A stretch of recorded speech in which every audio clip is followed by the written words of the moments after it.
잘 들리시긴 하세요? 저는 오늘 어떻게 했냐면 아침에 좀 늦게 일어나서 공부를 계속하다가 친구랑 밥 먹고, 그리고 오후에 또 공부를 하다가 또 저녁에 친구랑 밥 먹고, 그리고 여태까지 공부를 하다가 시험을 지금 하네요. 시험을 하고 아마 1시간 정도 더 공부하고 잘 것 같아요. 다들 이제 내일부터 월요일이라서 울적들 하시죠? 근데 더군다나 오늘 비까지 와서 기분들이 이렇게 안 좋으신 분들이 많은 것 같은데 저도 그래요. 근데 어떻게 사람이 기분이 항상 좋습니까? 기분이 좋다는 거랑 기분이 좀 울적하는 것도 결국 상대적인 건데, 항상 기분이 좋기만 하면 기분이 좋다는 말도 없겠죠. 울적한 날도 있으니까 기분이 좋은 날도 있는 거죠. 저는 오늘 기분은 나쁘지 않았어요. 어, 어제 밤 시밤에서 제가 했던 여러 가지 말들이 그냥 제가 여러 가지 했던 고민들의 결론이었는데, 그래서 그런지 오늘은 굉장히 가볍고 상쾌하게 하루를 보낼 수 있었습니다. 여러분들은 이제 여름이 오잖아요. 여름이 온 게 아니라 지금 한여름이지. 여름 동안 어떤 즐거운 일들을 하시나요? 저는 사람을 만나는 게 즐겁습니다.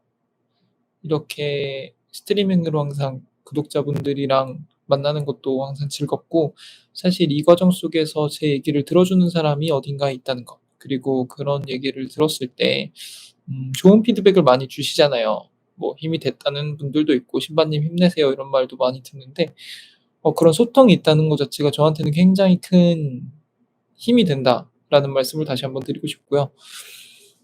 저한테는 그게 제일 필요했던 것 같아요. 생각을 해보니까 음, 제가 방송을 시작한 지도 이제 한 3개월 정도 됐나요? 더 됐나요? 제가 정확히 기억은 안 나는데, 시작하기 전에 많이 힘들었어요. 그러니까 좀 기분이 좋은 일이 있다가도 또 다운되기도 하고, 또 좋다가도 금방 또 다운되고, 그 다운된 시간이 굉장히 오래 갔었는데, 거기에 핵심은 매일매일 공부하면서 들었던 생각들이 이제 남들한테는 너무너무 하찮은 얘기인 거예요. 그러니까 예를 들어서 내가 오늘 아침에 일어나서 공부를 하다가 한 11시쯤에 집중이 안 돼서 한 30분 정도 너무 망 때렸어. 이러면은 굉장히 저한테는 치명적이잖아요.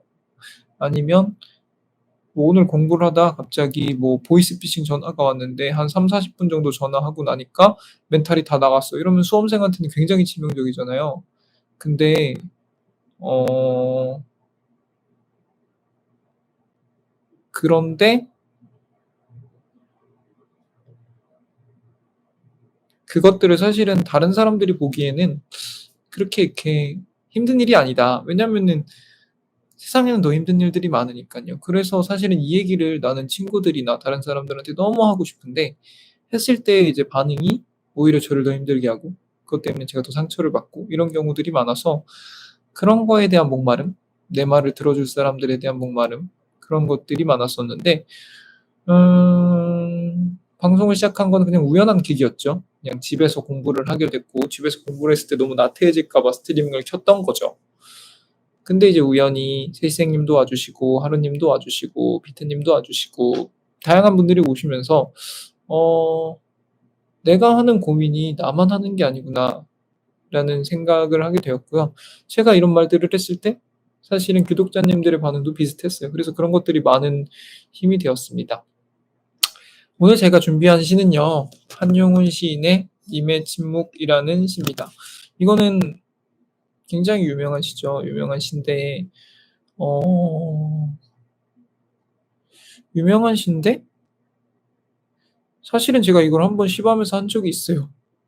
근데 그때 날라갔거든요. 왜 날아갔는지 모르겠는데 어쨌든 날아갔어요. 제가 두 번째 시간에 했었는데, 그래서 그때는 좀 아쉬웠는데 지금은 너무너무 다행이다. 왜냐면 하루 정도는 또 시를 생각 안 해도 할 시가 있으니까 너무 다행이다라는 생각이 들었고요. 그래서 오늘은 이 시로 한번 준비를 해 보았습니다. 일단 시를 읽어 드릴게요. 님의 침묵. 한용운. 님은 같습니다. 아, 사랑하는 나의 님은 같습니다. 푸른 산빛을 깨치고 단풍나무 숲을 향하여 난 작은 길을 걸어서 차마 떨치고 갔습니다. 황금의 꽃같이 굳고 빛나던 옛 맹세는 차디찬 티끌이 되어서 한숨의 미풍에 날려갔습니다. 날카로운 첫 키스의 추억은 나의 운명의 지침을 돌려놓고 뒷걸음쳐서 사라졌습니다. 나는 향기로운 님의 말소리에 귀먹고 꽃다운 님의 얼굴에 눈 멀었습니다. 사랑도 사람의 일이라 만날 때에 미리 떠날 것을 염려하고 경계하지 아니한 것은 아니지만 이별은 뜻밖의 일이 되고 놀란 가슴은 새로운 슬픔에 터집니다. 그러나 이별은 쓸데없는 눈물의 원천을 만들고 마는 것은 스스로 사랑을 깨치는 것인 줄 아는 까닭에 걷잡을 수 없는 슬픔의 힘을 옮겨서 새 희망의 정수박이에 들어부었습니다. 우리는 만날 때 떠날 것을 염려하는 것과 같이 떠날 때 다시 만날 것을 믿습니다. 아, 님은 갔으니만은 나는 님을 보내지 아니하였습니다. 제 곡조를 못 이기는 사랑의 노래는 님의 침묵을 휩싸고 돕니다. 너무 익숙한 시죠. 그래서 사실 공부할 때는 이 님이 어떤 거냐에 따라 대해서 굉장히 자세히 공부를 했던 것 같아요. 그래서 뭐 사랑하는 님이 될 수도 있고 한용운은 승려였기 때문에 뭐 부처님이 될 수도 있고 독립이 될 수도 있고 다양한 것들이 있는데 그러면 그냥 차치하자. 우리가 지금 독립이나 부처님에 대해서 얘기를 하는 가치는 있겠지만 저는 못하거든요. 저는 거기에 대해서 깊은 얘기를 할 수 없으니까 그냥 뭐 우리가 공부를 할 때 우리를 떠나야 하는 많은 것들, 우리가 잃어야 하는 많은 것들, 뭐 친구들이랑 만나고 싶은 그 순간일 수도 있고요. 아니면 사랑하는 사람이 될 수도 있고 다양한 것들이 많은데 그런 것들을 님이라고 상정하고 이 시를 한번 보자라는 생각을 했습니다. 어쨌든 여기서 화자는 있는 거죠. 어떤 이별의 순간을 경험한 화자가 있는 거죠. 그리고 화자는 거기서 아파하는 것 같아요. 아쉬워하는 것 같아요. 근데 여기서 몇 가지 단어들이 굉장히 인상 깊게 저한테 다가왔습니다. 일단은 여기서 황금의 꽃같이 빛나던 옛 맹세, 그러니까 약속이라는 거죠. 그리고 날카로운 첫 키스의 추억이라는 거죠. 그리고 이런 예전에 이 사람의 말이나 그런 모습들을 얘기를 하는데 이런 것들 때문에 자기는 이런 것들이 이제 자기를 떠난다. 그래서 옛날에는 이렇게 좋았다라는 이야기를 하는데 결국 여기까지의 오행인가요? 여기까지의 얘기는 결국 과거를 얘기하는 겁니다. 그리고 그 뒤에는 미래를 얘기하고 있어요. 그리고 잠깐 현재를 얘기하는 순간이 나오는데요.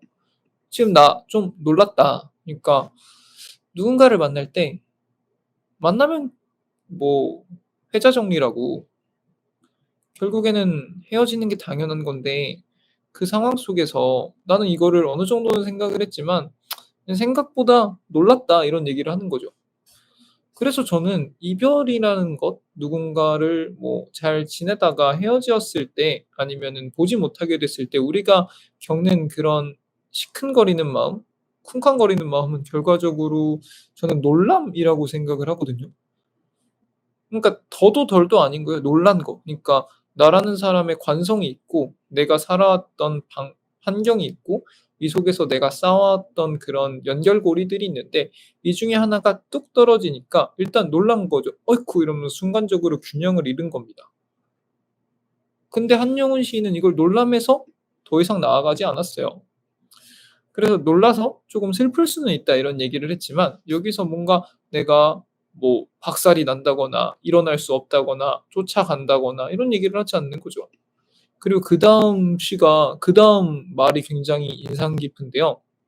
그러나 이별은 쓸데없는 눈물의 원천을 만들고 마는 것을 그런 걸 안 까닭에 이런 얘기를 하는데요. 쓸데없는이라는 말을 써요. 쓸데없는. 그러니까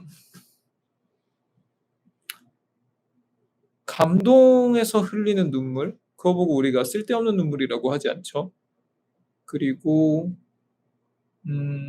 누군가를 굉장히 공감해서 동병상련의 마음으로 흘리는 눈물 가지고 우리가 쓸데없는 눈물이라고 절대 하지 않습니다. 기쁨의 눈물도 쓸데없는 눈물이라고 안 하고요. 뭔가 내가 간절히 원했던 것들이 무너졌을 때, 뭐 이 시대 같은 경우는 나라를 잃었을 때 늘리는 눈물을 우리가 절대 쓸데없는 눈물이라고 하지 않죠. 뭐 뜨거운 눈물, 숭고한 눈물 이렇게 얘기를 하는데 여기서 말하는 건 쓸데없는 눈물이라는 겁니다. 이렇게 얘기를 하는 건.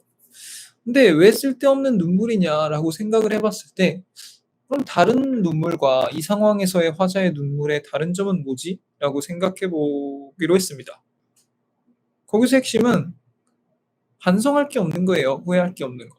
그러니까 내가 정말 간절히 원하던 무언가가 좌절되었을 때의 눈물은 분명히 반성의 의미가 담겨져 있겠죠.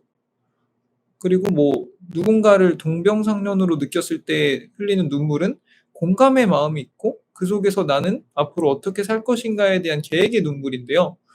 여기서처럼 누군가가 떠날 때 흘리는 눈물은 그런 것마저 없는 겁니다. 그러니까 내 탓이 전혀 아닌 거죠.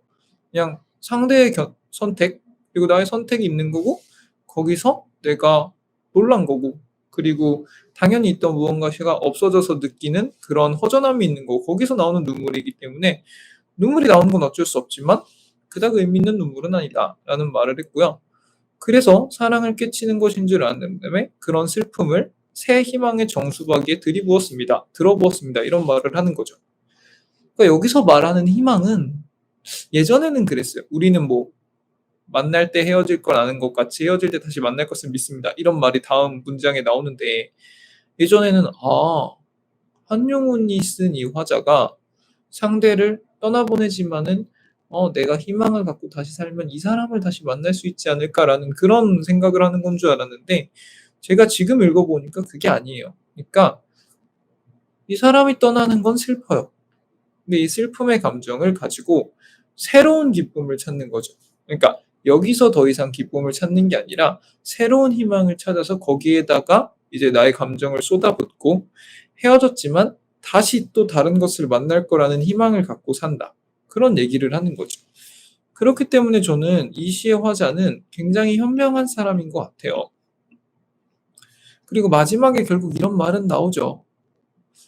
님은 떠났지만 저는 님을 보내지 아니하였습니다. 근데 이게 그 앞에 막아서고 야 가지마 라는 게 아니라 아까 말한 것처럼 날카로운 첫 키스의 추억 그리고 아름다운 얼굴 이런 것들이 다 추억으로 내 마음속에 남아있기 때문에 내 마음속엔 여전히 계시다 이런 얘기인 거죠. 그 사람의 형상이나 그 사람의 육체적인 것이나 뭐 그 사람의 물질적인 게 남아있진 않지만 내 마음속에 추억이라는 이름으로 맹세라는 이름으로 남아있다는 거죠. 그럼 결국에 나는 이것들을 아름답게 기억할 수 있다면 더 행복한 겁니다. 물론 순간적으로 A 이런 망할 이런 X 이러면서 탁 얘기를 하면 속은 후련할지 몰라요. 그리고 정신승리하는데 굉장히 좋을지 모르는데 결국에 이 모든 것들이 정리되고 나한테 남아있는 건 그 사람에 대한 기억이나 그 사람과 했던 약속, 맹세 같은 것들밖에 없는데 그것을 이제 내가 더럽고 추잡하게 기억을 하고 그렇게 해봤자 그냥 내 주변에 그런 것들만 두는 거죠.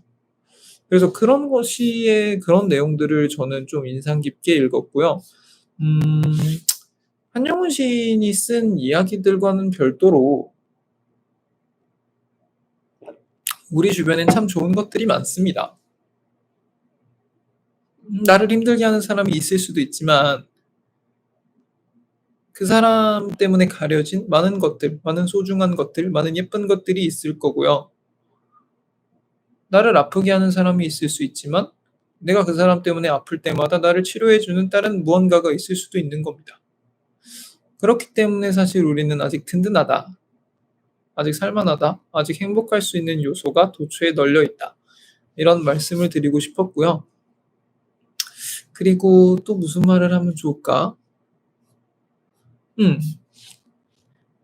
이렇게 누군가가 나에 대해서 행동을 하잖아요. 어제 말한 진달래꽃처럼 뭐 지려밟고 간다거나 아니면 한용운 시인의 시처럼 못 떠난다거나 이럴 때 마음속으로 그런 얘기를 하면 참 좋을 것 같아요. 어제는 그런 말을 했죠. 너만 손해지 뭐 이런 얘기를 했는데 감히 네가 나한테 미안한 마음을 갖지 마라. 나는 이 상황 속에서 굉장히 초연하게 이 모든 것들을 받아들이고 그 마음속에서 새로운 희망도 찾고 새로운 것들을 찾고 결코 이 마지막 순간까지 내가 그 사람이랑 있었던 게 뭐든가 행복했냐고 물어보면 그건 아니거든요. 그냥 이 관계를 지키고 싶어서 억지로 애를 썼던 거지. 그렇기 때문에 감히 네가 나한테 미안해하지 말고 죄책감 가질 것도 없다. 너만 손해다. 라는 얘기를 하고 싶고요. 절대 무너지지 않습니다. 순간적으로 여기 한용운 시인이 말한 것처럼 놀라기도 하고 슬프기도 하고 서운하기도 하고 그런 감정이 있지만 신바도 그렇고요. 함께 해주시는 많은 구독자분들도 그렇고요.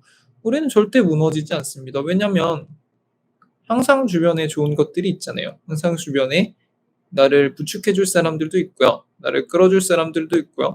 나를 예쁘게 봐줄 사람도 있고 착하게 봐줄 사람도 있고 무엇보다 나를 소중하게 다뤄줄 사람들이 너무너무너무 많아요. 내가 주변을 잘 살펴보기만 하면. 근데 내가 지금 포커스를 맞춘 그거에 가려서 못 보는 것들을 다 싹 다 잊고 난 이거밖에 없는데 라고 생각을 해버리면 절대적이겠죠. 그 절대적인 게 떠나는 게 얼마나 힘들겠습니까? 근데 그렇지 않다. 우리는 혼자 있어도 충분히 아름답고 혼자 있어도 충분히 행복할 수 있는 능력이 있으며 그런 능력이 있는 우리를 좋게 봐주고 이쁘게 봐주는 사람들은 정말 정말 정말 도처에 많다. 그런 말씀을 드리고 싶었습니다. 네, 제가 오늘 준비한 내용은 여기까지고요. 죄송합니다. 제가 요즘에 모의고사 기간이라서 생각나는 게 별로 없어요. 근데 뭐 머릿속에 드는 생각은 있겠죠. 근데 이게 뭐 공감을 바랄 수 있는 그런 내용들이 아닌 경우가 많아서 결국 거기에 대해서 생각나는 시가 있으면 탁 얘기를 하는데 오늘은 시간도 굉장히 갑자기 잡았고 내용도 굉장히 어제 오늘 왜 계속 똑같은 내용을 얘기를 하느냐라고 얘기를 할 수도 있는데 그냥 드는 생각입니다. 드는 생각을 제가 그때그때 잘 시에 섞어서 여러분들께 말씀해 드리는 거니까 네, 다들 이런 방송을 듣고 신바는 오늘 저런 생각을 했구나 라고 가볍게 생각을 하시고 편안한 잠을 주무셨으면 좋겠습니다. 네, 오늘은 함께 계시는 분들이 거의 안 계셔서 아마 추가적인 질문은 없으실 것 같고요. 다들 오늘 하루도 고생하셨습니다. 네, 저도 고생하셨고요. 함께 봐주시는 분들도 고생하셨습니다. 저는 오늘 공부를 많이 못했어요. 그렇지만은 저는 열심히 살았다고 믿습니다. 다들 이번 주의 성과가 설사 마음에 들지 않더라도 우리 모두는 다 최선을 다해서 공부를 했으니까요. 너무 서운해하거나 너무 스스로 좌절하거나 채찍질 그만하시고 오늘 하루도 이번 주도 약하디 약한 나 새끼 정말 좌절하지 않고 정말 무너지지 않고 잘 버텼다. 그러면서 이렇게 쓰담하면서 하루를 마무리하시면 그리고 아이고 지금 드는 생각이 없어요. 너무 다행이다. 왜냐면 자기 전에는 드는 생각이 없어야 됩니다. 자기 전에 생각이 막 많이 들면 결국에 이런 거 먹게 돼요. 이러면 안 돼. 저는 뭐 수험생이니까 다들 수험생이긴 하지만 이게 상비약으로 놓고 종종 먹는데 필요악이죠. 사실 주변 사람들한테 많이 미안합니다. 근데 이제 미안한 건 미안한 거고 내 스케줄은 내가 챙겨야 되니까 도움을 받는데요. 드는 생각이 없는 게 정말 정말 좋은 겁니다. 주피터님께서 그런 말씀을 해주셔서 저는 너무 반갑습니다. 저도 사실은 드는 생각 없게 하려고 자기 전에 계속 시밤을 하는 거잖아요. 사실은 구독자님들과 소통하고 싶은 게 가장 큰 욕구긴 하지만은 그거보다 결코 작지 않은 게 내가 지금 드는 생각들을 말로 다 해버리고 다 여러분들과 소통을 해버리고 스스로 다는 그 생각들은 최대한 줄이고 아무 생각 없이 침대에 눕는 그 상황이 저는 너무너무 행복하더라고요. 그래서 그런 것 때문에 시밤을 합니다. 뭐 그게 전부는 아니지만요. 다시 말씀드릴게요. 이번 주 다들 고생 많았어요. 정말 다양한 일들로. 비도 많이 오고, 날씨도 덥고. 그리고 올림픽 요즘 너무 재밌더라고요. 그냥 듣다 보면. 그럼 그 올림픽 보다 보면 그냥 나도 가족들이랑 맥주 한잔 하면서 저거 보고 싶다 이런 생각도 드는데 우리 결국에 그러지 않고 재미없는 스터디 인미 틀어서 신바 기침하고 신바 물 뜨고 물 먹고 이러는 것만 계속 보시면서 열심히 공부를 하셨잖아요. 그렇기 때문에 저는 우리 모두가 올림픽 선수들만큼이나 박수를 받아야 되는 사람들이라고 생각합니다. 다들 제가 항상 하는 말이잖아요. 이번 주의 성과가 설사 우리가 월요일에 기대했던 그런 성과가 아니더라도 스스로 너무 나무라지 말고 스스로 너무 재촉하지 말고 오늘 하루도 약하디 약한 나 새끼 정말 고생 많았다. 이번 주도 나 정말 잘했다. 라고 생각하면서 쓰담쓰담 하면서 하루를 잘 마무리하고 다음 주도 이번 주만 같아라 하는 마음으로 스스로 토닥토닥 하면서 잠을 자시면 다음 주는 반드시 이번 주보다 훨씬 더 행복한 일주일이 기다리고 있을 겁니다. 일주일 동안 다들 고생 많으셨고요. 저는 공부할 게 좀 남아서 바로 정리하고 스터디미 다시 켜겠습니다. 네, 다들 고생하셨고 편안한 밤 보내세요. 안녕히 주무세요.